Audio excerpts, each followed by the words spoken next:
夏天炎热，吹空调、吹风扇，一不小心就感冒了，是要3分毒，尤其是小孩子，感冒了难受哭闹，大人心里也跟着着急。大家好，我是麦早小兰，学习生活小妙招，让生活多姿多彩。感冒咳嗽别再吃药了，教你一个天然小妙招，快速恢复无副作用。首先，我们准备一个橙子、一点食盐、一点清水，将橙子放入清水中洗干净，也可以抹少许食盐搓洗，最好是这位是庞泽川老师，庞老师是位职业预测师和风水师。如果您对自己的事业、感情、前途有什么疑惑，欢迎关注庞老师公众号 WNM6768，庞老师会1对1语音为您答疑解惑。在果肉上撒入1小勺食盐，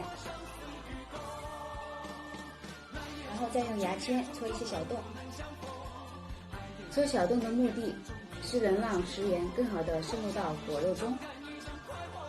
再将切下来的顶部盖上，静置半小时左右就行了。